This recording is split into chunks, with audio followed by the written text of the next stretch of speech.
Kidney के अमराज से परेशान मायूस लोगों के लिए खुशखबरी। No operation, no side effects, 100% result. R&S Unani pharmacy, first floor, Syndicate Bank, Bahadurpura X road, Hyderabad. अस्सलाम वालेकुम नाज़रीन, आइए नजर डालते हैं देश की राजधानी नई दिल्ली और उत्तर प्रदेश से कुछ खास खबरों पर। उत्तर पूर्वी दिल्ली में हुई हिंसा के मामले में दिल्ली उच्च न्यायालय ने तल्ख टिप्पणी की है। कोर्ट ने सोमवार यानी कल हिंसा से संबंधित जमानत में एक मामले में सुनवाई करते हुए कहा कि ये हिंसा एक सोची समझी साजिश का हिस्सा थी और ये अचानक ही नहीं भड़क गई, बल्कि इसे सुनियोजित ढंग से अंजाम दिया गया था। अदालत ने यह भी साफ कहा है कि इस साजिश का मकसद दिल्ली की कानून व्यवस्था को बिगाड़ना था और मामले की सुनवाई करते हुए जज ने यह भी कहा कि दंगों के दौरान सीसीटीवी कैमरों की व्यवस्थित रूप से तोड़फोड़ भी शहर में कानून व्यवस्था को बिगाड़ने के लिए पहले से ही की गई साजिश का हिस्सा थी। आपको बता दें कि जस्टिस सुब्रमण्यम प्रसाद दिल्ली पुलिस के हेड कांस्टेबल रत्न लाल की कथित हत्या से संबंधित मामले में एक आरोपी मोहम्मद इब्राहिम से दाखिल जमानत अर्जी पर सुनवाई कर रहे थे और इस दौरान उन्होंने कहा कि जिस इलाके में हत्या की इस घटना को अंजाम दिया गया वहां बेहद सुनियोजित ढंग से पहले सीसीटीवी कैमरों के कनेक्शन काटकर उन्हें क्षतिग्रस्त किया गया और उसके बाद भारी संख्या में दंगियाओं ने लाठी, डंडों और दूसरे हथियारों से कांस्टेबल रत्नलाल पर हमला बोल दिया। इसके साथ ही उन्होंने इब्राहिम की जमानत अर्जी खारिज कर दी और कहा कि जिस वीडियो में याचिकाकर्ता तलवार चलाते हुए नजर आ रहा है वो उसे हिरासत में रखने के लिए काफी है। अदालत के पास मौजूद सबूतों के आधार पर इब्राहिम को कई सीसीटीवी फुटेज में तलवार चलाते हुए भी दिखाई दिया है। नई दिल्ली के मंडोले की जेल नंबर 11 में सोमवार की शाम लगभग 25 कैदियों ने खुद को चोट पहुंचाई है। जेल के अधिकारियों ने बताया कि एक कैदी को हॉस्पिटल में एडमिट कराया गया था, जहां ट्रीटमेंट के बाद उसे वापस जेल भेज दिया गया। जेल के अधिकारियों ने जेल में गुटबाजी या झगड़ा होने से इनकार किया है। तिहाड़ जेल के महानिदेशक संदीप गोयल ने बताया कि 2 कैदी बिना किसी वजह के वार्ड से बाहर जाना चाहते थे। कैदियों को बाहर जाने से मना कर दिया तो वो खुद को चोट पहुंचाने लगे। इसके बाद वो दूसरे कैदियों को भी खुद को चोट पहुंचाने के लिए उकसाने लगे। इसके बाद दूसरे कैदियों ने भी खुद को चोट पहुंचाई। उन्होंने बताया कि मामले में आगे की जांच कार्रवाई की जाएगी।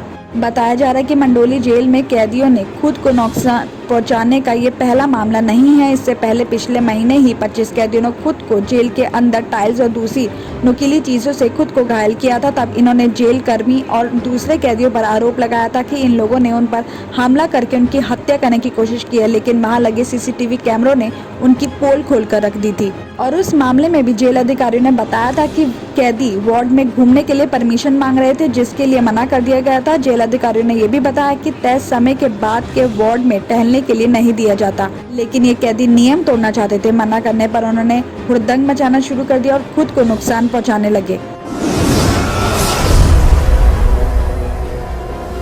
कोरोना महामारी की दूसरी लहर में दवाइयों का अंधाधुंध इस्तेमाल किया गया है। संक्रमण के साथ फंगस होना भी ज्यादा स्टेरॉइड युक्त दवाओं के सेवन की देन है, लेकिन मल्टीविटामिन के साथ पेन किलर और दूसरी तरह की दवाइयों का ज्यादा सेवन का असर भी दिखाई देने लगा है। आपको बता दें कि कई लोग ऐसे हैं जिन्हें कोरोना नहीं हुआ, लेकिन उसके खौफ में दवाई खाने से अब बीमार पड़ने लगे हैं। दवाइयाँ खाते खाते इन्हें यूरिन से रिलेटेड परेशानी शुरू हुई है और फिर जांच में किडनी की बीमारी की भी पहचान हुई है। ऐसे मामले सफदरजंग के साथ राजधानी के कई हॉस्पिटल्स में देखने को मिल रहे हैं। इसके पीछे की वजह बताई जा रही कि टीवी या फिर खबरों के अलावा सोशल मीडिया पर प्रचारित की जा रही सलाहों पर भरोसा करते हुए इन लोगों ने दवाइयों का सेवन किया और अब गंभीर सिचुएशन होने के चलते इन्हें हॉस्पिटल में तक एडमिट होना पड़ रहा है। तो वहीं दिल्ली एम्स के एक डॉक्टर ने बताया कि उनके यहाँ भी ओपीडी में पोस्ट कोविड से संबंधित मामले तेजी से बढ़ रहे हैं, जबकि क्रोनिक किडनी रोग यानी कि CKD को लेकर लगातार मामले उनके यहाँ बढ़ रहे हैं। और उन्होंने कहा कि एम्स के नेफ्रोलॉजी विभाग के पास लिमिटेड ही मशीन है, लेकिन पेशेंट्स की संख्या इस कदर बढ़ रही है कि हर किसी को ट्रीटमेंट दे पाना संभव नहीं हो पा रहा है। मां के दोस्त के बेटे की हत्या कर फरार आरोपी को अमन विहार थाना पुलिस ने मध्य प्रदेश के रीवा से गिरफ्तार किया है। आरोपी पुलिस से बचने के लिए साधु के भेष में एक पहाड़ पर बने मंदिर में नाम बदलकर पूजा पाठ कर रहा था। आरोपी की पहचान किराड़ी का रहने वाला राहुल बताई जा रही है। इस मामले में बताया जा रहा है कि 3 मई को किराड़ी में रहने वाले सुरेश ने पुलिस को बताया कि उसके बेटे राहुल ने एक शख्स को चाकू मार दिया है। युवक को घायल अवस्था में हॉस्पिटल में एडमिट करवाया गया, जहां इलाज के दौरान अगस्त 2021 में उसकी मौत हो गई।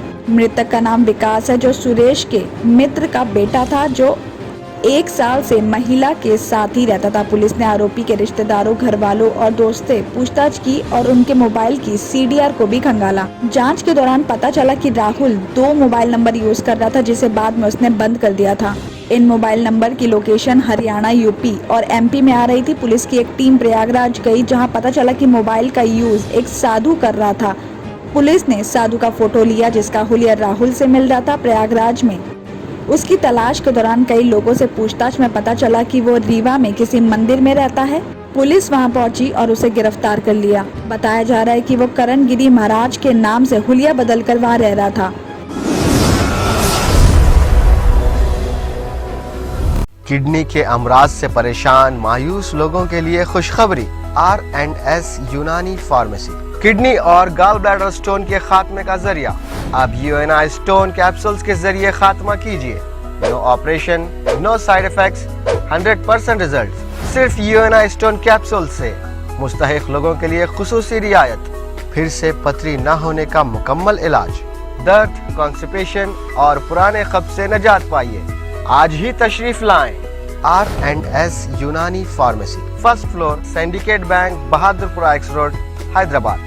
Contact 9703 939 436 9063 383760।